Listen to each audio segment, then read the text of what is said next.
All right. Let's see here. So welcome everyone. This was kind of started by me today. And so this is exclusively on 12-inch singles, which I do not see a whole lot of in the vinyl community. And I have brought along three 12-inch single lovers with me, and we are going to talk about 12-inch singles for the next hour or more. So thank you for joining us. And so we have 10 questions that we're all going to walk through. And to kick off the first question, uh, we'll just kind of go around.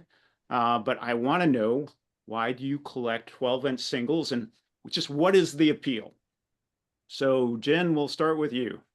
Hello, and thank you so much for organizing it and getting us all together. I'm super excited. And that is a easy yet hard question, but I would say the appeal for me at the time usually was you could get, back when I first started, so as a teenager, I guess I should say, you could get variations of songs you never got before. I was getting 12-inch singles from other countries, which I thought was really quite exotic and fantastic. And I loved the size, the format, the artwork, and it just seemed to be a cool way to expand my collection. So it was almost like a no-brainer when you could see them. It was extra exciting. 45s were so common, but 12 inches were extra special. So All right, Tim.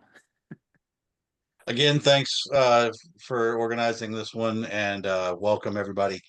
For me, my love of 12 inches started when hip hop started to get introduced into the mainstream in the late 70s, when Rapper's Delight came out from the Sugar Hill Gang and started to branch out beyond the New York City sounds. The only way you could get it was on a 12-inch single.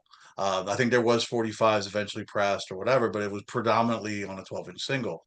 So as more songs like that started to come out from New York in that sound, they were 12-inch singles. So just it started my interest, my collecting of the format.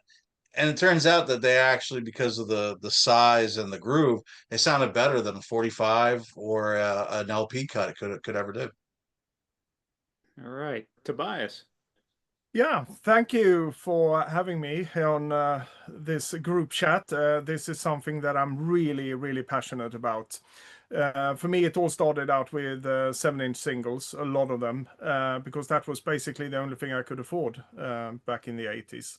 But the 12-inch, the lure of a 12-inch was always there because, like Jen mentioned as well, you could get different versions of them, longer versions of your favorite tracks and different remixes. And you usually got some bonus tracks as well, things that weren't on the B side, for example, on the 7-inch single. And yeah, as soon as I could afford picking up a 12-inch single from one of my favorite artists, I took that chance. And I never looked back. I probably have more 12 inches than albums in my record collection at the moment. Wow. So you guys actually hit on three different areas, exactly the identical to mine as to why I collect 12 inches. So uh, Tim, you hit on overall sound quality. So I'm just going to show Prince's Purple Rain, popular song. The singles sound so much more dynamic Mhm. than what you get on the LP. Jen, you mentioned that, hey, different variations, different lengths, and absolutely, that's one of the reasons why I also collect. And then Tobias, I mean, just listening to you guys talk about the 12-inch singles, it also exposes me to artists that I haven't delved into, and sometimes getting a single is cheaper than buying a full-fledged album. So that's one of the reasons. And another reason is even in the CD market, I don't know how this is coming out, but there are now 12-inch single compilations. So here's another one. So Shep Pettibone, who was a famous remix artist. So there are a bunch of now CD compilations of just 12-inch singles, which I love. So I'm fascinated by you guys, and I love seeing the 12-inch singles that you're sharing. So the next question is, show me a well-known single. Everyone should know the song. So, Jen, what do you got? Okay, in that case, Prince's "Let's Go Crazy." All right. And Wait, I did did. y'all are y'all like communicating between emails? We didn't know Yeah, that. it should be interesting to see how many crossovers we're going to get Well, on this. Yeah. Yeah, and very much so. I do have another one, but I was taking this question one of two ways. One that, like how you just phrased it, or one that I think everybody should know. And if that's the case, then it's "I Feel Love" from Bronski Beat and Mark Almond from Soft Cell, because this is an amazing 12-inch. But everybody should know "Let's Go Crazy." Oh, And this is absolutely. my husband's favorite version. It isn't. We have a huge debate. We don't fight about much in this house, I'm telling you. But the foot stomp with the on the piano, he loves that. I'm not so sure that's my thing, and that might be one of our biggest arguments. But yeah, that was my pick. I have that in my collection, but I can't reach it from here. But is that the extended version of it, or was it just a long version? Special dance mix, 7 minutes and Yeah, 35 seconds. It's a special dance mix, yeah. And it has It's a good Erotic one. City on the other side. Yeah, even better. Yes, I think so. For Such sure. a great 12-inch. And I think, yeah, and it's just that kind of label with Yep. the flowers and the Yeah, I think everything that came off the Purple Rain album had the same label. Yeah. Well, it was funny because you get so used to seeing the paisleys on Yep. his stuff that then when it doesn't, like, then I kind of feel like it must be not legit.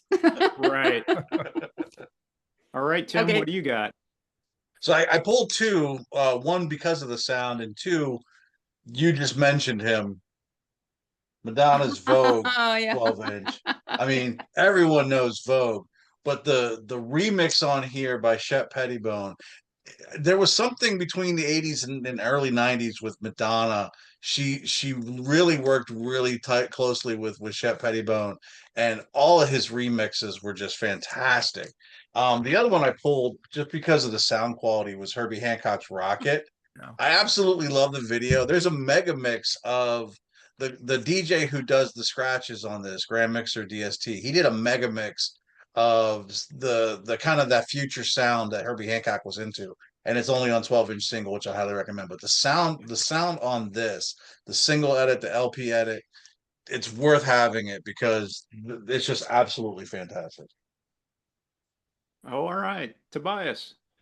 Well, I choose this one. See if I Oh, can get it in nice. focus here. It is, of course, ABC and The Look of Love. And I think everyone should know about this one. It's, I think, the breakthrough record really for Trevor Horn as a producer. And what he did with the Lexicon of Love, the album, is absolutely amazing, of course. But this 12-inch has 4 parts of The Look of Love. So you will get the whole suite, so to speak, of The Look of Love. And it's absolutely fantastic 12-inch. And the string arrangements by Ann Dudley, not to be forgotten at all.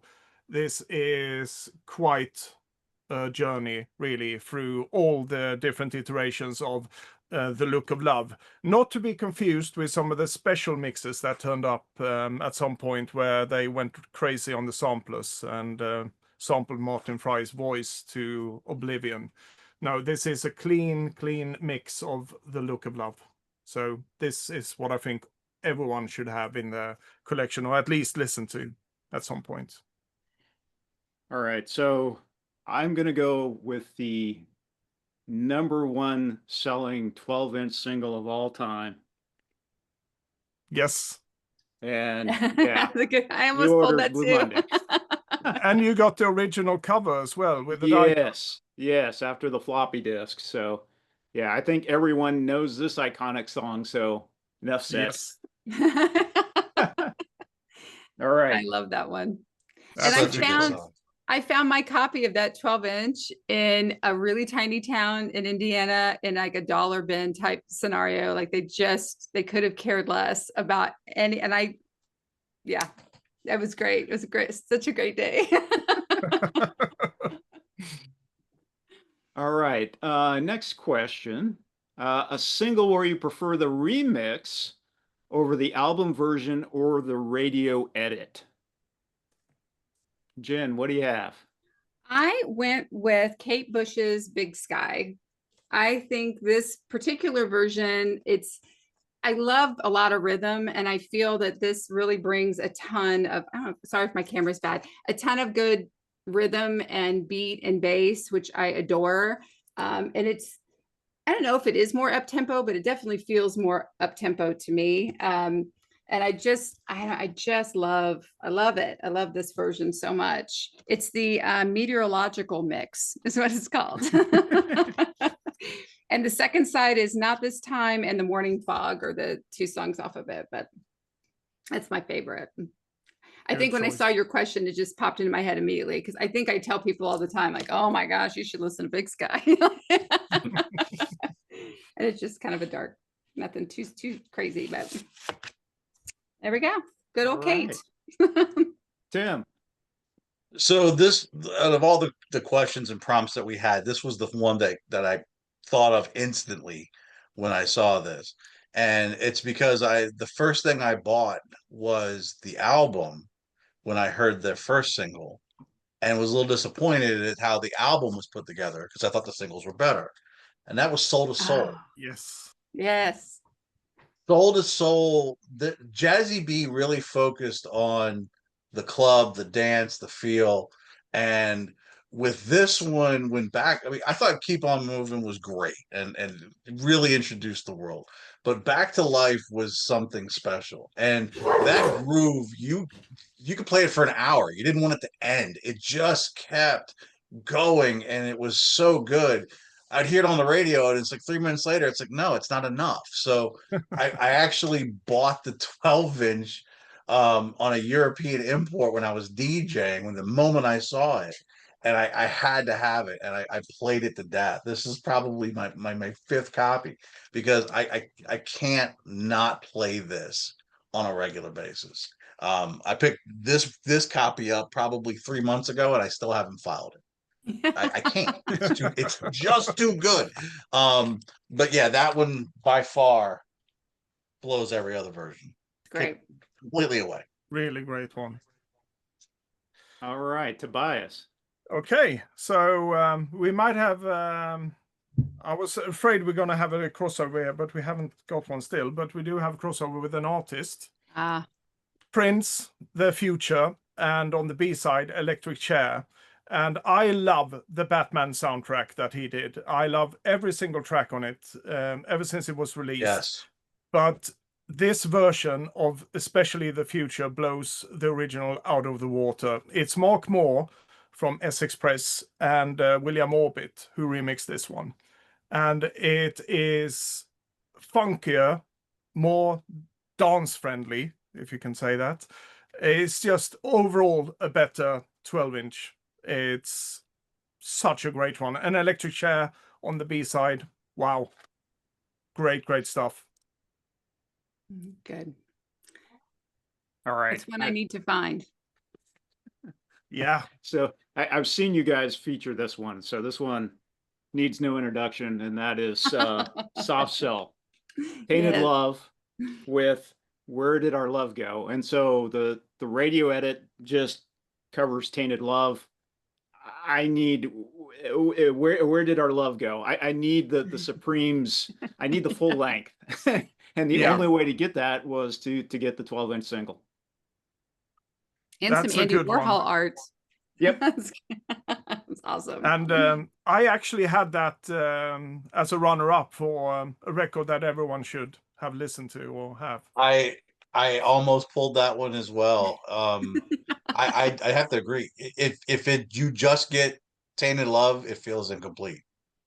Yeah. Yeah. It When feels you like know, the you old know. the old bit from Who Framed Roger Rabbit, where you just start the shave and the haircut, and you're dying for the payoff, and it's not there. It's so true. All right. Next question. An artist in which you have more than one 12-inch single. Jen. Yeah. I have a couple, but the ones that really stick out, and I should have took a note of count, but Susie and the Banshees. I have a couple dozen plus, and Duran Duran. I had a lot of Duran Duran, but Susie and the Banshees, I think, is really, yeah. I was expecting Blondie. Well, yeah, well, she's up there too. Yeah, I know. Yeah. I mean, considering, and Paul was so nice to forward me info about a Blondie single. I was like, wow, that's really cool. And then I thought, wait a minute, and I had it. So almost Tim. Blondie for sure. Yeah. Tim, what do you got? For me, there was a couple I could have choose from, but I wanted to show this one just because it's so cool. And that's DJ Shadow. Yes. So what this one is this was before the Introducing album, which really broke a lot of ground and barriers for DJ Shadow. This was on the Soul Sides label, kind of an independent release. And this is Influx. Influx was reissued on Preemptive Strike, which was a bunch of his singles after the success of Introducing. But if you notice there, it captures his original full name band, DJ Shadow and the Groove Robbers, and that's what he named his turntables. Ah, It's cool. Which I thought was just a bizarre thing to do, is naming his I'm sorry, not Influx, Entropy. But yeah, so I mean, I've got that. I've got remixes from DJ Shadow that he did for King Gizzard, where he did a remix and then it's pressed backwards, where the whole song plays backwards. I actually got 2 copies of like You Can't Go Home Again. DJ Shadow by far, not only puts bonus beats, but he has some fantastic remixes on all of his singles. To me, I'm a huge fan. Easy to pick up anything that I see from him, even if it's just a remix. Cool. All right, Tobias. okay, so I had plenty to choose from as well when it comes to the artists that I have most 12 inches of. I think it's probably Frankie Goes to Hollywood, which is weird because they only released 7 singles, and I think I have well over 60 12 inches with them. Wow. Wow. But that's not because they released 2 or 3 12-inch singles for each of the singles, but that's not why I have so many. It's because I have different pressings of them, and it's just stupid, really. But so It's not I will stupid. leave that to the side and go with the ones that I only have one, not several copies of each 12-inch, and that is Bananarama. I have well over, I think it was 47 I counted to today. Ooh, Yeah. Wow. I love it. I thought maybe that was a winner. Yeah. So and what's funny Frankie, is that if you think about the U.S. charts, at least because 3 of us are here in the U.S., we had what, Venus and Cruel Summer. That was pretty Yeah. much what we knew them for. that's But when you basically, dig into their catalog, they had so much great stuff. I Yeah. can only imagine some of those additional remixes or edits or something like that. They have to be phenomenal. Yeah, Yeah. and that's where I really struggle because before we started recording here, really I think your geographical location really influences what you listen to some degree. And Tobias, I mean, you're originally from Sweden and now you're in the UK, and things that were hits in Europe and the UK never really made it over here at No. all. And then even inside of the United States, you had regional things that were popular that never circulated outside of their region. So this is why I'm really enjoying this videos. Yeah, Bananarama, it's like Tim said, they only had 2 big hit singles here, and that was Yeah. it. That's it. And another thing, just touching on Bananarama and what you just said, is Stock Aitken and Waterman, the production trio. They were huge here in Europe, but I don't think they really broke through in the US. Well, with Bananarama, of course, and perhaps Rick Astley's first 2 singles or something like that. But that's basically it. Right. Because I don't think Kylie ever been that big in the US. Which is crazy. Yeah, it is. Even with her new material as well. I mean, Yeah.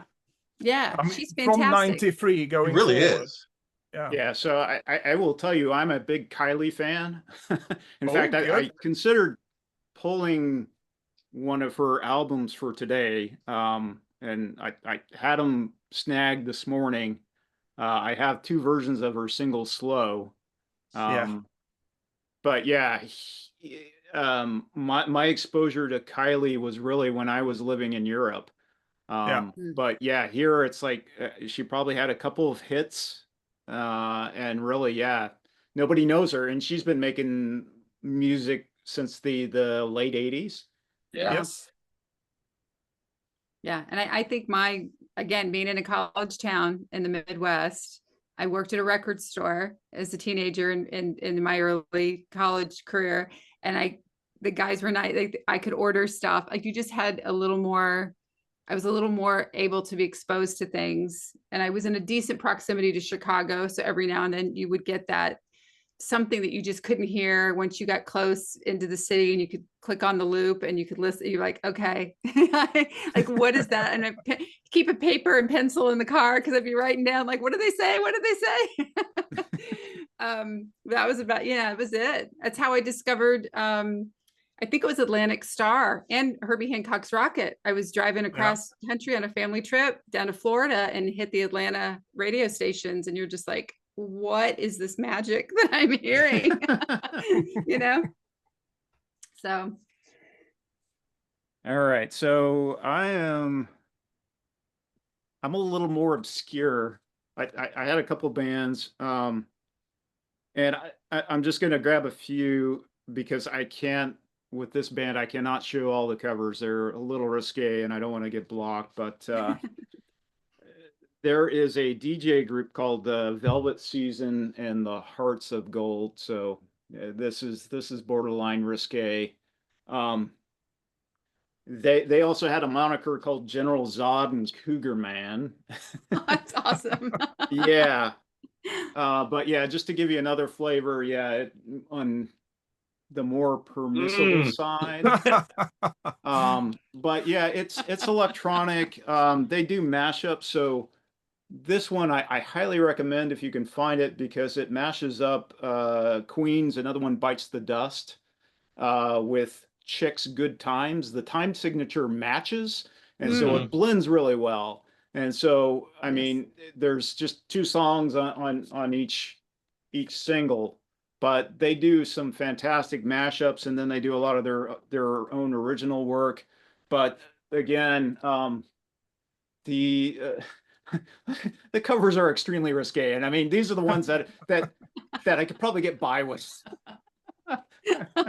I wonder if that is a trend, because I'm hooked on mashup records as well. I have plenty of them here in my collection, and all of them have risque covers. I couldn't show them here, really. I couldn't even show the labels on them, but they are absolutely fantastic. So I wonder if that's something you're obliged to put something risque on the cover on the mashup record. You have to Well, grab there's another someone's one for you to seek attention. out to buy this. But don't you think, and I remember, and you guys would know because you were DJing, but I always felt like in the early 90s, when you go to clubs, you buy any club music or anything, it was all these extreme, like, visual images of women or mannequins or something, you know, like, it was hypersexualized, like, very, like, I don't know, it was that whole Club Kid era, like, it all, I felt like it kind of started there, like, it just, whatever they could push, which now you think back, you're like, whatever, but still. Another area where I could have gone down was Lords of Acid. Oh yeah. Yes. Oh yeah. So Lords of Acid, I have a few of their 12-inch singles, and yeah, they have some pretty risque covers. But even still, probably not as bad as some. I mean, there's, I don't know. I think there's a lot more heavy metal and different things that were even more scandalous. Yeah, you know. Well, you can only go to Cerrone's records, for example. Yeah. Every single Cerrone 12-inch album, you can't really show them on YouTube because you have to cover something. And not the French versions, for sure. Like, the European versions are just absolutely. I've never seen those. I'll have to see. Look them up. They are bizarre. I have a few. Yeah, very odd. They're almost like a 70s take on like a Manet painting, you know, Yeah. like where it's all the men are clothed and the women are not. It's just like very odd. Yeah. Wow. Very odd. And I forgot that you had different covers in the US, but you did, Yeah. yeah. They Yeah. censored them. So Yeah, we're a little more conservative, at least at the time Cerrone was coming out, and even Cerrone, I, I don't know about you, Jen or Tim, but I never heard about Cerrone until I really got into DJing and I got into VC. And Mhm. not a whole lot of people show Cerrone. I don't see a lot of people showing dance records at all. No, I feel like Tobias and I talk about it, and we're almost yeah. like an island unto ourselves sometimes. Yeah. Yeah. But it's the best stuff. And I remember my parents going to discos, and I think maybe we lived in Europe when I was a really little kid, and I don't know if they just picked some of that up but there were things that I remember hearing, or that my mom and dad would be like, oh, we need to find this, or not that that was easy, but then eventually when you could order stuff, I Right. remembered names, and or people like Grace Jones, or someone who you almost feel like they would take something from that scene or that European dance club vibe, and bring it to the forefront. So when I would hear Supernature by Cerrone, for the longest time, I thought Grace Jones was singing on that song. Like I Yeah. thought that is like the Grace Jonesiest song I have ever heard in my life. Like, like what album was that on? Like Yeah. I thought it was her before I knew it was him. That Yeah. was, you know. All right. So the next question is, it's beat. It can be the cover of the record, but I love it anyway. And I so, do. Jen, I know you have some. Yeah, you see him, haven't you? It is so true. But this one, I think I have shown this one before. It's a fairly new acquisition, but it is pretty beat, and it's written on, and I love it. And it is Liebach and Sympathy for the Devil. This one, it's hard to tell. There's a radio station written there. You know, the wear and tear on the side. I think there's pin marks on the back. Somebody was giving it 3 stars, 2 stars, whatever. Yeah, all the way down. And it's just more writing. There's some stickers on there that I think, I'm wondering if because it was the radio station, like their labels.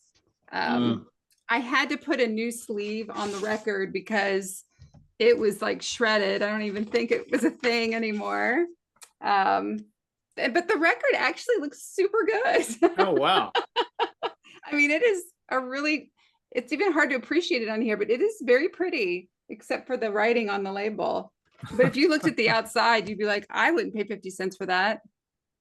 Well, that's another one. I'm just amazed you found Liebach, because they're Yeah. they're Yeah, really I know. obscure, and like nobody here in the United States really knows them. And I didn't know about them until 5 or 6 years ago. Oh, really? Now, see, I knew about them because they were part of that. If you were up around in Chicago, Wax Tracks, anything industrial, it was sort of like kind of brought in, and I was exposed to it up there. And I just, oh my God, I love them. Any of that genre of music. So finding it, like if I find one of these out somewhere, it can look even worse than this. And I don't think the camera does us justice as to how bad it really looks. It makes it look a lot prettier. I think my filter has really glammed them up a little, but I will buy it hands down. Even if it's not playable, I'm going to buy it. Like, I don't care. So good. So Nice. yeah. Tim, what do you got? So I've got two. One I'm going to show super fast just because I think the label is cool, but I mean, sounds like it's chicken frying in a grease pan. It sounds so bad. But this is, and I mentioned it at the beginning, Rapper's Delight, but I had never seen one on the Sugar Hill records with a red label. No. Usually all the Sugar Hill was like that teal blue with the candy colored everything. I had never seen one on a blue just a red label before. And when I found it, I was like, I don't care if it plays or not, I gotta have it. But the one that, because I had never seen this in the wild, and I'm probably sure I could order this. But it's one of those, it's so bad it's good, and it plays with pops and stuff. We all know the song Black Betty by Ram Jam. They did a disco version of it in the 80s with some sort of like bad techno synth drums and keyboard stabs behind it, but I didn't care. I was like, oh my God, I have to have this. So it came in one of the, like a plain white, whatever. I was like, I don't care. I have to have it. I have to hear how bad it is. But it's one of those, like, whoever came up with this idea, it must have been because there was a resurgence in the song from either rock radio or hip hop DJ sampling or whatever. And someone said, oh, we got to remix this to put it on 12-inch. And it's just as bad as you would think, but because of it's so bad, it makes it great. But yeah, I don't think I could ever part with this. I would love to find one with the right cover or cleaned up, but to me, the pops and the sounds and the clicks add to the character. So I'm curious, Tim, does that have the regular version of Black Betty on it? Okay, so funny thing, it does. If you look on the B side, I'll try to hold it up right there. It says the regular version, the album version, not the single, is track 1. It's not, it's track 2. That's actually a misprint. I love that So song. I feel bad for someone who didn't preview their queuing and just put it on play the original version. No, you got something surprising. But no, it's got the album version on it as well. So if you were like, man, I just want to buy the album version for that one song, you don't care about anything else, get this. It's one of those ones that you can probably make your friends laugh when you put it on. Okay, now we'll play the real version. But it comes in and it's just on. It even starts off, I think, where you just hear him just repeating "Oh Black Betty," and I'm like, I don't even know what this is. All right, Tobias. Okay. I have a couple of beat up records here, but I went for this one. This is Berlin 6. And you can already see here on the cover, it's pretty beat up. It's actually got water damaged at some point. I had it down in a cellar. I had a couple of vinyl records on storage in a cellar, and it got flooded. And this is what happened to it. Absolutely, it just falls apart, basically. Oh no. Oh no. And I had to put, this one wasn't originally in there, of course. It's me who put it there now, and I tried to clean it over the years, and it still sounds like a frying pan, but I love it. That's It's cool, it's a though. great one. I mean, sweeping synths, a thumping synth bass, Berlin's Sex, and a Pleasure Victim on the B side. Absolutely fantastic record. No, that's a fantastic song. Yeah. I was gonna say it now. I want to go chase that one down just for the instrumental. I mean, Yeah. the beat behind it is so good. Yeah. Yes. I have it on an EP, I think, somewhere. But yeah, now I need that one. Yeah. It's a cool cover. It is. I might opt for the one without the water damage, but I still like it's still good. Yeah, opt in for a pristine one. Yeah. It will sound better. Maybe. So what do you have? All right, so I've noticed a difference, and this is just interesting because of the cover stock that is used in the UK. Even getting boxes from the UK, there's less material. It's not as rigid, not as strong. And I have Too Shy by Kajagoogoo. I don't know how well this is going to show up on the camera. There's a bit of ring wear. It's a little bit dog-eared up on top. I had another one that had water damage. It was a techno album that I bought in Brussels, but I couldn't find it for this video. So this is what I had to go with. But yeah, the cover is beat. The record is actually in decent shape. But yeah, I love the midnight mix of this particular song. That's great. It's a good mix. Really I've good got one. that one. I think yours might actually look better than my copy. Really? All right. But I think you're right, assuming that everything came in flimsy covers over here, because usually when I bought US imports, they were in these album sturdy covers kind of thing, even if it was 12-inch single. So I don't know why. They just spent more money on it in the US, probably. Yeah, we're a little bit wasteful, but in some reasons it ended up in a good way. I mean, I like having a sturdier cover, but yeah, there's a lot of unique things coming out of Europe, but the cover material just isn't that great, and No. it shows its life for sure. Yeah, Yeah. just an envelope, and then you just slid in the record, and you could hear. Yep. And you're like, oh. Absolutely. All right. Next question is, show us a guilty pleasure or something that you think people would consider a guilty pleasure. Well, it's a guilty Yeah. pleasure for me. And it's funny, I'm sure there are other things I could have picked, but I don't know that everybody would go like, there's one I want to listen to. And I just love it. And that is Valley Girl from Moon Unit Zappa and Frank Zappa. I love this one so much. You can see I've got my initials because I took it to elementary school or wherever. Like, Nice. I was like, oh my God, you got to hear this. I think I've mentioned other videos from kindergarten up to 6th grade. My elementary school was fairly cool, and that they would let us bring records, and that I brought a lot. Everybody was like, DJ Jen, what? See, I was a DJ. I didn't even know it. There you go. But I do remember, I was like, have you all heard this? And they're like, no. And I'm like, what's wrong with you? Like, Well, your story about David Bowie is just fantastic. Oh yeah, I just, with crickets, and people are just going, like, someone else was like, here's my dolly and here's my silly putty. And I'm like, here's my Bowie record. I'm gonna marry that boy. Yeah. But I loved this. And it has You Are What You Is on the back. It's got all the lyrics written on it. I remember getting it, going to the record store and being like, hello. And I thought that the fact that it's actually, who knows, maybe this is more beat up than my last one, but it had their kind of that pumpkin records. Nice. What is it? Barking Pumpkin Records. Yep. But I listened to this a ton. I still love it. Like, I can recite it backwards and forwards. I just thought it was the best. So, would not be unusual to be like, well, coming to a dinner party, have you heard this little number?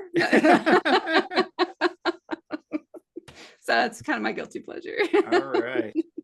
Tim. Now, for us, the four of us, this is not going to be a guilty pleasure. I kind of took it in the respect of the viewers and kind of the idea that there are certain words that most people in the vinyl community or YouTube might turn their nose up to. Disco. There is something magical when you take a 3-minute disco song, make it 12 to 14 minutes, let it play through the breaks and build up, and you add, here's 16 bars of the bass, and here's 16 bars of the bass and the keys, and 16 bars of the bass keys and whatever. And it just builds and builds and builds and builds. So this one is probably one of my favorite ones. This is Ain't No Stopping Us Now. So this is how you would get them, right? Back in the day, it was just generic company sleeve, throw it in there. The DJs would always put the little stickers on there so you could see what that was. But full 10 minutes, and it's like I can clean a house, because I'm dancing or whatever. To me, anytime I see a disco sing, like 70s, early 80s, like here's another one, jam on it, in that company sleeve. Those disco songs really do hold up, and they have fantastic breaks and breakdowns and extended just instrumentals. Totally worth the time. Yeah, that Sunny View label, that was a huge one. Yeah. Yeah, those are cool. I You think can't that's beat disco. I right. don't care what anybody says. I think it's a really good choice. I actually had a disco on my list, but fortunately we don't have a crossover yet because I went for something completely different.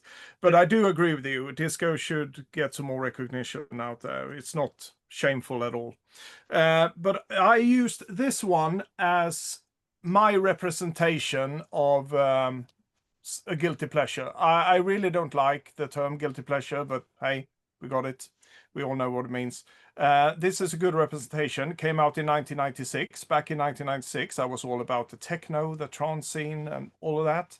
But Gina G was, of course, the Eurovision entry that year for the UK.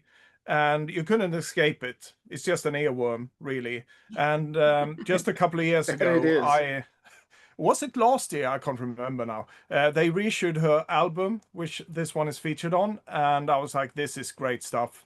It's just silly dance music from the late 90s, Europop, call it what you want. Great stuff. And then just shortly after, I found this one in a bargain bin, and I just had to pick it up. We got 4 mixes of Wow. this. So Absolutely fantastic. I got that album as a promo when I Oh, was you working did? in a record store. Yeah. So I know the song perfectly. Yeah, Yep. perfect. A bit Eurocentric here, but Yeah, yeah. That's cool. All right.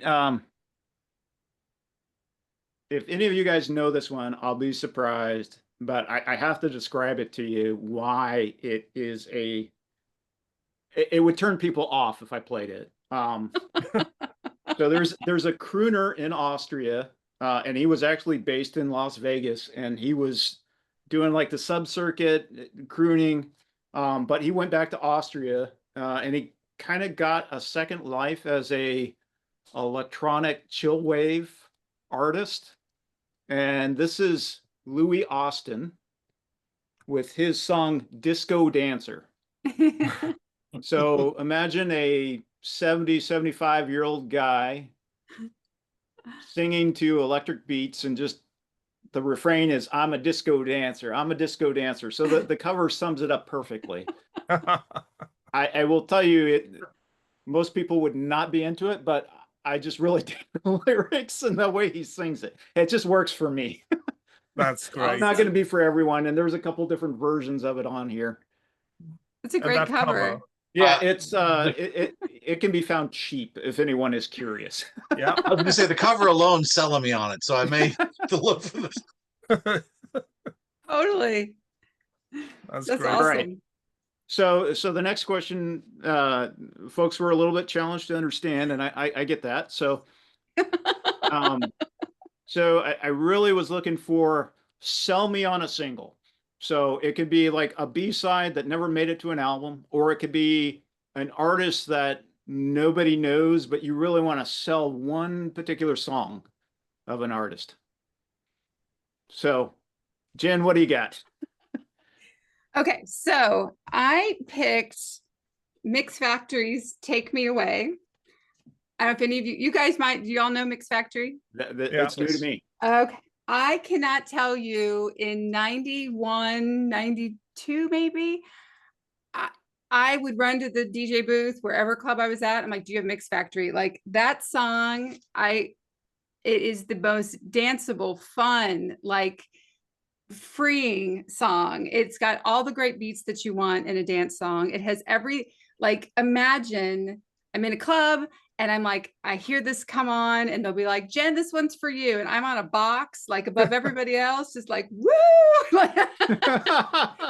That was this for me. This particular single, actually, a friend of mine, college roommate, he went out to Las Vegas, I think. When he came back, he's like, I got something for you. I never could find this anywhere. This has 8 versions of Take Me Away on it.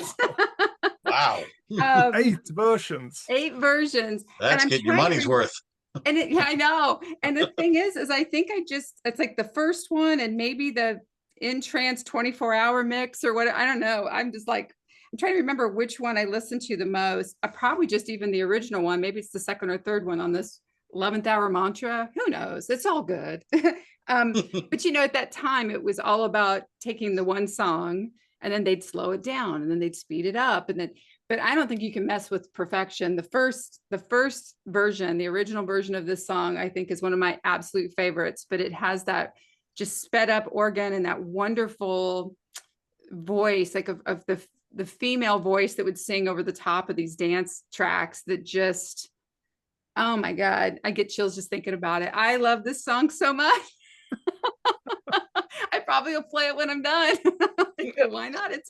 It'll take me away, like Calgon, take me away. This would have been a much better theme song for that commercial. I don't know. If you never heard it, I suggest please do. And I don't think there's any other albums. It was all tracks written by Higgins, MacArthur, and Williamson, with Allison Williamson on vocals. And I don't know that this was ever recorded. I don't know that they ever had an album. Yeah. I've looked and I don't know. So, but I love this. This is it. Is it on Discogs? It is on Discogs, and but I Okay. don't remember seeing anything else linked to it, or if they had any other singles, but like a full kind of album, like a Moby would put out or something. Like I don't recall seeing. So maybe I'm not looking correct, but I don't think so. All right, I'm gonna have to sample it. Yeah, no Yes. kidding. Yes, look it up. Tell me which of the 95 versions you like. But yeah, Mix Factory, Take Me Away. So good. All right. Nice. Hence the Calgon reference. I know. Yeah, I know. right. So yeah, if you know, you know, you know. Right after you're watching Price is Right, usually I had, you know. All right, Tim. So I gotta preface it. I'm gonna try to keep it as short as possible.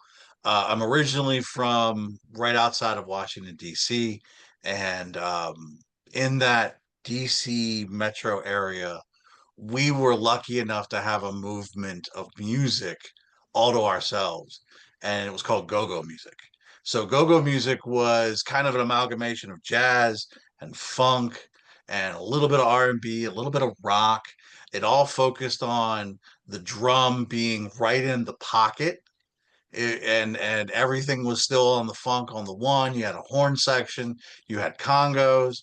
For those of you who may not be familiar with go-go, the song "Pump Me Up" by Grandmaster Flash and the Furious Five, that samples go-go. In fact, it samples Trouble Funk's "Pump Me Up." EU's "The Butt." Um, so yeah, there's a couple. Kid and Rolling with Kid and Play used go-go. Salt and Pepper used go-go. It was really a dance in and of itself. It was a dance movement.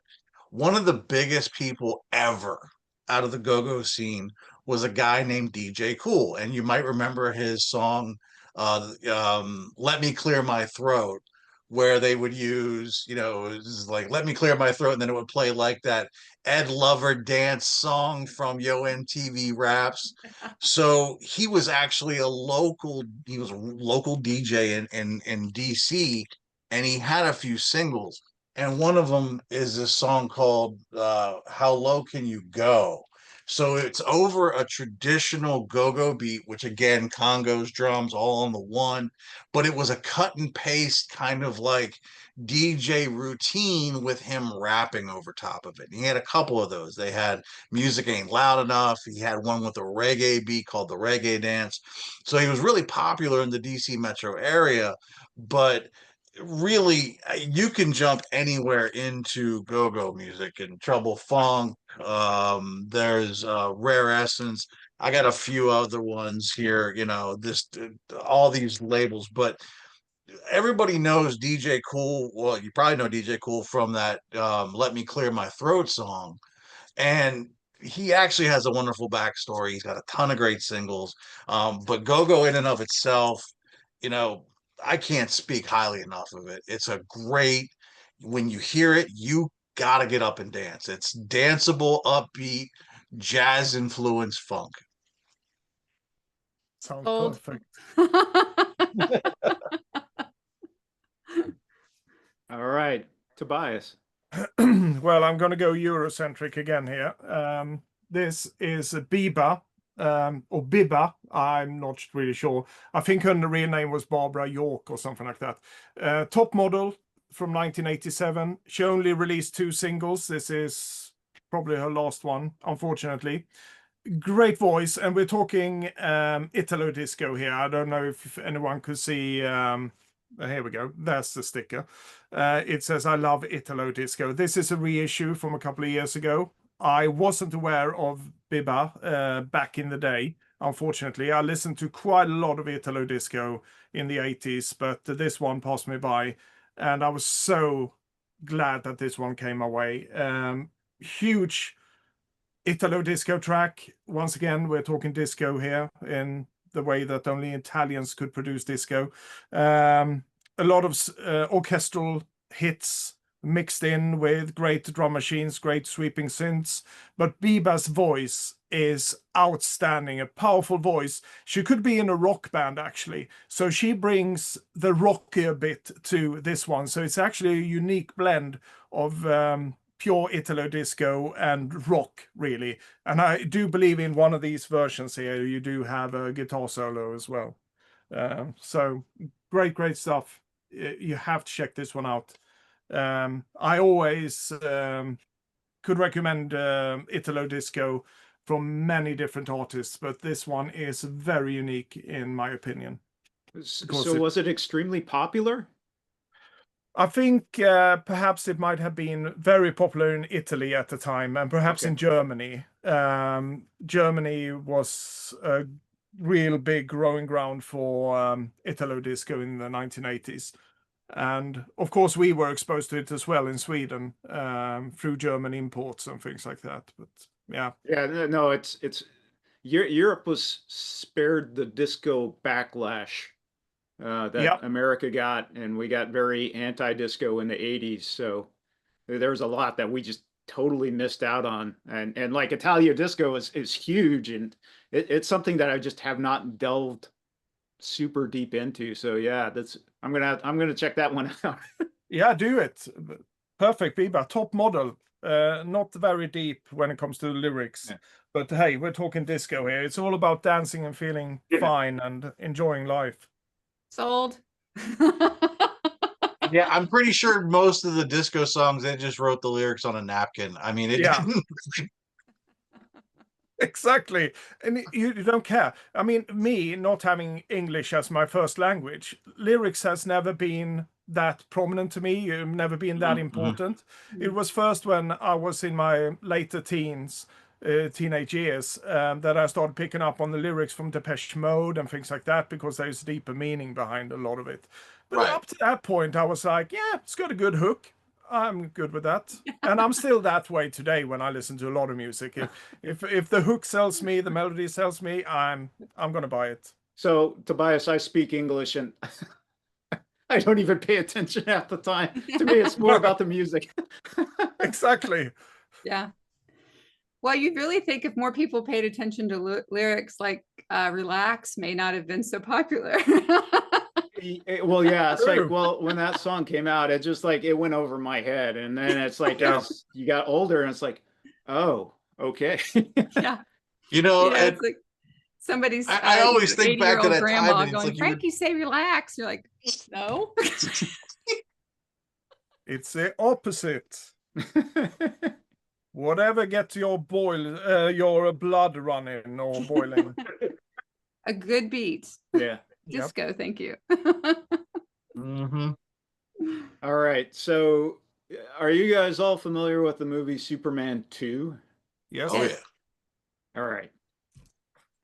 So one of my favorite bands is a group called Bent.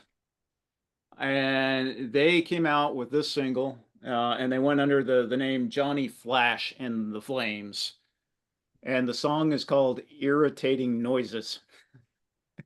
And the contrast to what you just mentioned, Tobias, this is all about the lyrics, because if you've seen Superman 2, it's about his relationship with Lois Lane. And it's such a bizarre song because it's electronic, as Ben is an electronic duo, but they sing it in under a vocoder in a country style. and the lyrics are all about Superman 2. So if that doesn't sell you, I don't know what will. Oh, you sold me on that one. Totally. Yes. Yeah, now I have to know. Yeah, right. I recommend checking it out. And the single actually has a full-fledged demo of them in the studio working it out, and it ends with irritating noises. Like things crashing and other things that, yeah, it's amusing. Yeah, that's pretty good. It's the best pitch of the evening. Yep. Yeah, right. I'm sold. Now all of a sudden Discogs prices are going to skyrocket because so many have been sold. Well, no, it's weird because they had this numbered, I don't know if that's going to come out. Like Oh, this is number 323, but I think you can get them for like $2. I mean, Yeah. because nobody knows what it is. yeah. Right. That's great. Now they do. Yes. Yeah, they do. All right, Jen. So this was a good question. So you want to know how people organize their 12-inch singles. Yeah. So how do you have yours organized? Well, I have mine organized alphabetically, which means not just by artist, but if I have just one, like Mix Factory, it's in with the M's, you know? But when I'm looking, I don't know, when I'm pulling these out and I had to pull up Discogs to kind of remember, and I thought, man, if I'd have kept them separate, but then I want a lot like my Susie and the Banshees, I'd went with Susie and the Banshees. And then I'm like, I don't. So are they totally, are your 12-inch singles separate from everything else, or are you intermixed? No, they're in with everything. So Okay. it will go alphabetically. And every now and then I'll be like, I'm gonna group all the Susie, 12 inches together from the earliest to the latest at the end of the album run. And then sometimes I'll be like, no, I'm gonna put it in behind the album that it would correspond to. All right. So That's good. You're showing some personalization of how you organized. well, I think the way my records are organized is already controversial enough as it is. However, I don't know. There has to be a better way. And I mean, because then when you go to find the one, like if I just had to look for 12 inches, so when I have my massive rave dance party, I need to be able to just quickly grab all these records. And I can't do that today. All right, Tim, how about you? So my 12 inches are they're all separate. I keep them all in their own separate section, and it is by genre. So hip hop or go-go or rock or disco or whatever. But I even go a step further, and because I used to be a DJ, and this all looks all wonderful and pretty, I keep it in a paper sleeve where the paper sleeve, all I have to do is pull the record out and I'm ready to go because I'm so used to like dog earing it on the crate so I can pull the record and go. I can't let go of that filing system when it comes to singles because the singles for me were the format of choice when I was DJing. So yeah, and then like I said, it's all by now it's alphabetical. I will say when I was DJing, it would have been even worse to talk about because it was in BPM. Yeah. I kept everything, 87, 89, 92, up to whatever it was, 120 or whatever it was. The only thing that breaks that, and I didn't bring it in here because it's massive. I got a pile about this big of the traditional Sugar Hill records in the matching company sleeve. All of those get filed together because I just love seeing that section of blue. Yeah.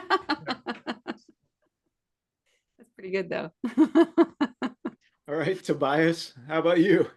Well, I keep most of my 12-inch singles alphabetically along with all my other records. The only ones that are separated are the techno and house records because they are all over the place. I have some in, these aluminium carrying cases, sturdy cases. They're all around this room, and I have some in a different Kallax here. So I separate the dance records basically. But that's basically it. Otherwise, the 12 inches are mixed up with the rest of my records. Alphabetically, not mixed up, but Okay. yeah. Yeah, so I'll say for me, for the most part, I have them all separated out. But I have it kind of niched in subgenre. So I'd say the most 12-inch singles that I do have are from the 80s new wave era. And then I have a bunch from 90s, 2000s beyond, which is dance house, industrial. And so, when I DJ nowadays, it's a DJ party for one, which is myself. So when the family's out, I crank it up to 11 and really, I'm a mood-based listener. So if I strike the mood and I want to hear the 80s new wave sound, then it's like I'm pulling out those singles and I'm just cranking it. Mhm. That's That's good. good. Yeah. And they're quick to find, so that's It- good. Yeah, Me, see? yeah, somebody came to my house, they're like, oh, what is this? It's like I mentioned when we were setting this up, it's like I have all of my jazz impulse records together and they have all the orange and black spines. And it's like when I've done videos where you can see them, I get comments like, why do you do that? Why don't you do it alphabetically? All right. Next question is the object of my desire, the next single that you're on the hunt for. So, Jen, tell us what you're looking for. So I had this on CD single, which can you call a CD a 12-inch single? Debate for another show. But I had this on CD single. I would love it on vinyl. I do not know if it exists. I've never looked. I adore Moby's Go, the Rainforest mix. You talk about another like club favorite, like please, please, please play this song for me. And I could listen to that like to this day. If anybody hears that song, they sometimes they'll text me or call me and they're like, thinking of you, and they'll like extend it because I was just like, I would not shut up about Moby's Go. I'm like, have you heard Go? Have you heard Go? Have you heard this Go? I want to hear Go. I mean, like, literally, it was that bad. They're just like, go already. But yeah, I would love to find that. And I don't know if it exists. I guess I've never looked. I sort of resolved myself to the fact that maybe I'd never see one. I can't even find an original Moby album like easily. So why would I be able to find that? That's actually a good point because I don't, when I go out shopping, it's rare to find Moby records in the wild. Oh, yeah. Yeah. Not even a reissue. Like I've had terrible luck. Yeah. But I have it on CD, so I keep playing it. But when I really think about it, one that I'm missing, that would be it. All right, Tim, how about you? So going through this, I thought I had, and I mentioned it earlier with the Rocket single, I thought I had that mega mix that Grand Mixer DST did of all these great futuristic Herbie Hancock songs from that era. I thought I had it. I don't, so I gotta look for that. But one that I've been trying to chase down, and it's funny because I have it on album, is the DJ Shadow What Does Your Soul Look Like 12-inch. And what's funny is that it's different. There are different songs and versions than what was on the album because he kind of repurposed and renamed them for the introducing album. And I just want that 12-inch. I have it, I have them on a separate album. Doesn't matter. I don't need the music, but that's the disease in this collecting thing. Gotta have the single. Oh, there's a different picture. Oh, I'll take that. Oh, there's a special remix that only somebody made and it was only 300 copies and it was a promo and it's $300. Well, of course I gotta have that now. It's a sickness, and people tell me, always ask me, should I get into collecting singles? No, it's the worst thing ever, and it's bad enough trying to collect LPs. You add 12 inches and 45s to this, forget sanity. All right, Tobias, how about you? Well, it's yet another. I have plenty of wanted records, really, but I will go with one dance record again. This is Progressive House from 1992, from Jacko on the Warp Records label. Show Some Love. It's got the Rhythm Invention remix on it that is absolutely out of this world. I got it on a compilation back in the 90s. But hunting down an original copy of the 12-inch of it has been really difficult. It's not being sold that often, and if it is, it's in really bad shape. We're talking Berlin kind of stuff that I just showed you, and it's pretty expensive as well. But yeah, Well, like how much are they going for? I think around 60, 70 pounds sometimes. So Okay. it's around that. And it might not sound that much to a lot of people, but hey, we're talking 3 tracks here, or at the most 4. But it's a personal passion, so it's okay. That's Of right. course. Yeah. But I haven't seen one crop up in really good condition so far. So I would be prepared to perhaps pay £40 for it. Yeah. Well, if I see one, I'm going to snag it for you. Oh, thank Right. you. Please do. I'll snag one for you too, but I'll listen first and then you can have Yeah. Yeah. All right. So for me, probably the next thing. So I've been collecting Depeche Mode's singles, and I really like how Depeche Mode did it, because the single was kind of its own, they made it its own unique thing. And I mean, the singles were like 25 minutes. So I am trying to get the singles from the Violator album. Yeah. That's my next goal, is to try and get the 3 big singles off of that album. But yeah, I like Depeche Mode. That's my favorite great. Depeche Mode song. One of my favorite. In Your Room and Stripped are my 2. Yeah, yep. God, yeah, so good. All right, so Well, last question. I have to say, because I think earlier, like on one of the questions, were you going to go with the last question, or do you have another question? I was going to go with the last one, but I'll let you go.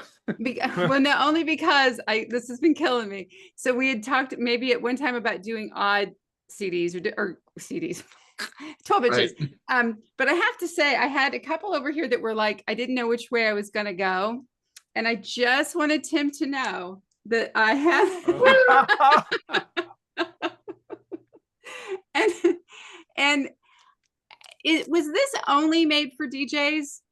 No, that was actually sold in stores. Oh, okay. Because that's why I was like, I don't know, like if it's available or not. I didn't know if it was only a DJ mix. It sounds, when you drop the needle, it's like something you would listen to at like on like an Atlanta radio. Like I said, when I drove through Atlanta and I hearing Rocket for the first time, like, so, I mean, I've had this for a little bit, but you kept saying it and saying it. I just wanted to show. Yeah, no, yeah. It is really good. Yeah, I remember I went to the store looking for the Rocket single, and they had that, and I was like, oh, it's got Rocket on it. Yeah. And I took it home and I bought it, and I mean, and I must have drove everyone in the house crazy with it as a kid, because I played it so much. And what I like about it was a great introduction to that soundscape that Herbie Hancock was on at that time. And it really incorporated some of those elements that, you know, with that breakdancing movement and the electro funk movement. It was one of those things that's just absolutely fantastic. Yeah. And honestly, you could probably get it on Discogs for a few bucks. It's not expensive. I can't remember. I got it this year. I mean, I haven't had it forever, but right. I didn't pay a ton for it when I got it. I can't remember if I got it at a record show or a store. I have to go back and watch an episode and figure out where I got it. But it's super good, and it just has that vibe to it. Like you say, there's just, it's different. It's just laid out different. It presents different. It sounds different. And it's because, you know, he's on there, you know, Grand Mixer DST. Yeah. It just has that stamp of somebody, and it's very specialized. So it's kind of cool, you know, to hear that take. But you mentioned that, I was like, oh, I just kept looking down. I was like, I see it. It's right there. I see it. So I had to share. See, everybody, I'm not making it up. It really does exist. It does exist. Great minds. See, we're all on this. You know, if we're crossing over, that almost. There you go. Almost did. Almost. All right. Last question. Your last 12-inch single pickup. And Jen, I know you have quite a few. And I just bought 4 more yesterday, but I stopped. Nice. All right. I grabbed the very last one I bought that I'm showing is the one that I had just bought when we spoke, and you had laid out the list. So I just said, I'm keeping it there because I knew I went to a record show yesterday.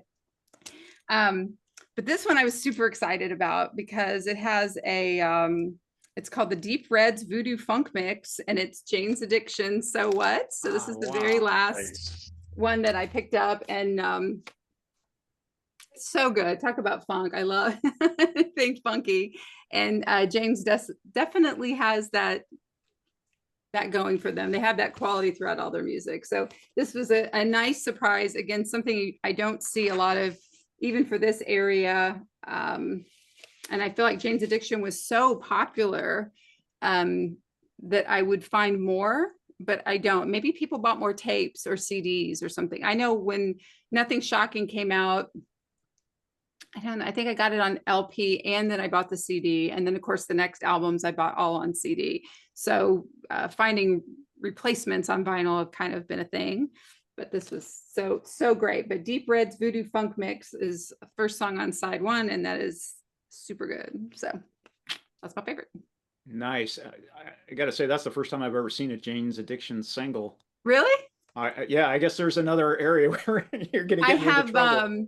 Been Caught Stealing, and Yeah, I had that one.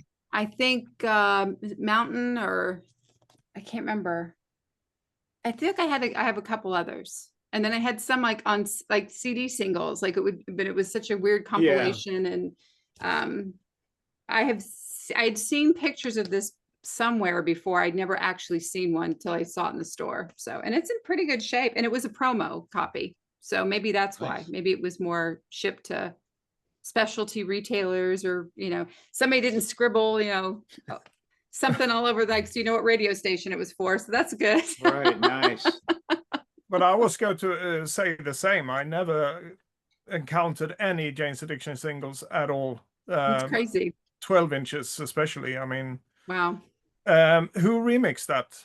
Deep Red. Oh, good. Can you see it? It says, okay, Jane's Addiction, So What? The Deep Red remixes, produced by David Friedman and Perry Farrell, remixes by Deep Red, which is Okay, Mikhail so it's just Deep Red. Johnston, Okay. Barry Eves, Orpheus Dejeuner, and additional productions by Mephisto Odyssey. Never heard of them. Nothing. But that's interesting.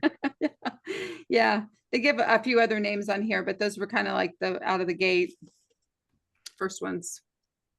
Yeah. Yeah, it's fun. I like it. It's funky.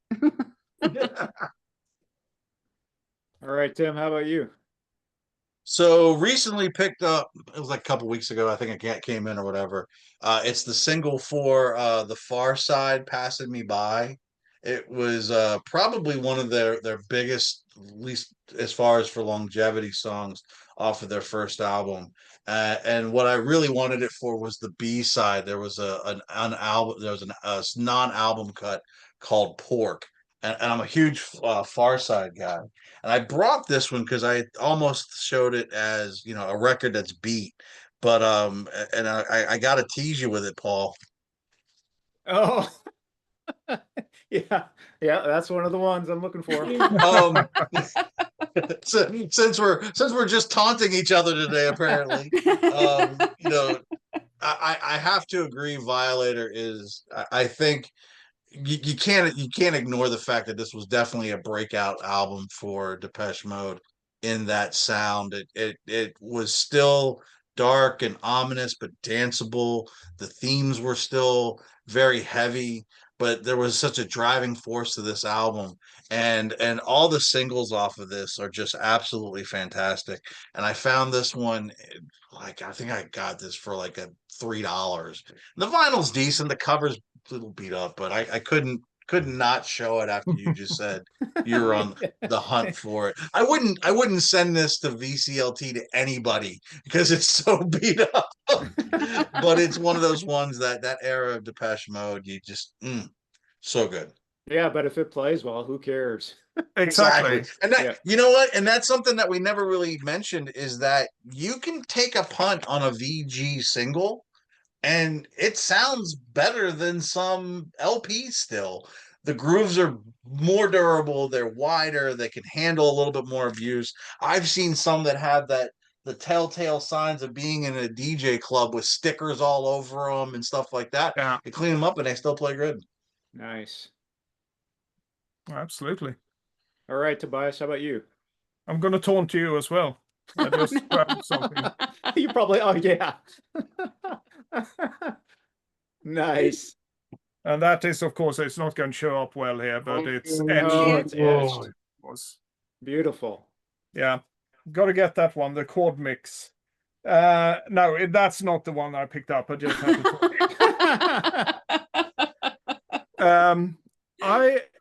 I'm pretty good nowadays to put everything that I buy into Discogs, but sometimes I do forget and I have to backtrack. So when I pick it up to play it, I always check Discogs as well. See, did I put it in? Yeah, I did. So I couldn't really go by Discogs, what I picked up most recently, but I do think it's this one. And talking about Shep Pettibone as well. This is Paul McCartney. I already got this one in a different sleeve. So there we go. Figure of 8, and I will try this one. Is it Où est le soleil? Where Yeah. is the sun? Where's the sun? Yep. Yeah. And this is once again, and I didn't plan this. An etch. Ooh, Yes. nice. So it's a single side. So you do get Figure of 8, which is a great song in its original. It's from 1989, from Flowers in the Dirt. And this is a different mix of it, different remix, really. But the second track, which is the French track that I just tried to pronounce, Où est le soleil, is Shep Pettibone mix of it. That's A cool. really good one. Pretty Shep Pettibone like. Is that, yeah? You can't tell straight away, but it's got a very airy tone to it and a lot of percussion bits in it, of course. It's just a great record, really. I'm not even familiar with the original song. No, you have to check it out. Yeah. That is actually a non-album track as well. Okay. Où est le soleil? I'll be sure to check that one out. Yeah, that's interesting. Okay. Yeah, I'm a big fan of Paul McCartney. Discovered his solo greatness a little bit over 10 years ago, and I never stopped buying records since then by him. So All right. yeah. All right. So my last one is actually came in about a couple of weeks ago, and this is a Portuguese group called Machina, and they have a song called Misfit. And Machina, they're an interesting group. So has elements of rock and industrial. So it has a heavy, deep bass line that I don't know. It just repeats, but it's an earworm. So if you're more on the industrial rock side of things, then this might be up your alley. They're a relatively new band that I just discovered on the Fuzz Club label, and I'm a big fan of that label in general. So yeah, Machina, definitely check it out. Is Yeah. that on Bandcamp? Yes, they are on Bandcamp. In fact, if you want to sample the single or even pick it up as a digital, it's only like £2. Oh, wow. Yeah. Wow. That's cool. I'll check All that right. one out. You know, I was looking at the back when Tobias held up that disc, and I know some of the longer albums have done it too. It's not just unique to 12-inch singles, but it got me thinking because I had another one here. It was a Robert Palmer 12-inch, which is plain on the side. So there's absolutely nothing on this one. I wonder when they started adding something texturally to the backs of those records. I mean, obviously, when you have one to play, you can really tell pretty quickly that it's something to play. If you're in the dark, maybe you but Yeah. I wonder like if texture became Yeah, that's kind of an interesting question. When did they start doing etchings like that? And yeah, I don't know. think just from my own personal collection, the first one I came across was in the 90s, but Yeah, I don't okay, know if see. they existed beforehand. Yeah, and this What- was what's- for that was a single for Johnny and Mary. So I mean, this is older, obviously, but Well, I do remember in the 80s, there were etchings you could play on. Like Styx Paradise Theater Yeah. had an etching around the side, but then there was Yeah. a Split Ends record, and I can't remember the name of it. It's the one where the lines are kind of going in different directions. That had an etching on one of the sides as well, of the same design that was on the cover. But as far as for like deep enough to where it wasn't, it was more artistic and not playable. That's interesting. I have no idea. yeah. I think the first one I saw must have been either this one that I just showed you to tease you, the Depeche Mode one, or Jean-Paul Gaultier's That's the Way You Do It, 12-inch that he came up with. Believe Did it he or make not, one? Jean-Paul Gaultier. No way. Yeah, it's a great one. I still got it here somewhere, but I yeah, am not I love familiar him. with that one at all. No. yeah. You have to check it out. It's Jean-Paul dropping some rhymes in French. I'm sure that's interesting. Does he do it in French? Now he's speaking in very broken English. Yeah. But it's a fun, it's a bit of a novelty house record, really. But Yeah. that was Yeah. probably the first time I saw an etching on the record. Yeah, that would be Yeah, it's interesting to listen to, but if it's broken English, it probably wouldn't work over here, which is unfortunate. And No, we're very isolated here in the United States, so if it's in a foreign language, then it's like, unlikely. I mean, there are some exceptions, but yeah, if it's not in English, it likely will not be played, no. which is sad. Correct. Yeah, well, he tries at least to speak English on that one, but yeah. Well, I think that just goes to show you when you're really successful in one field and you meet probably a lot of people, his networking skills were like, Yeah. It's pretty good. All right. So thank you all for doing this today, and Jen for urging me to get out of my video making shell. Yay. I'm glad you did. Yeah. Thank you for organizing it. You did a great job. It's good. Yeah, This was a lot of fun. Yeah, I like these because of the exchange, and I like being a little bit organized too. So yeah, thank you so much, all of you, for participating today. Yeah, thank you. It's been great fun. Yes. Well, I think Tobias and I always say it's so great to connect. And Tim, you mentioned that earlier. And what better way? I mean, I guess thank goodness for Zoom calls. Yeah, right. Right? All right. Thanks, everybody.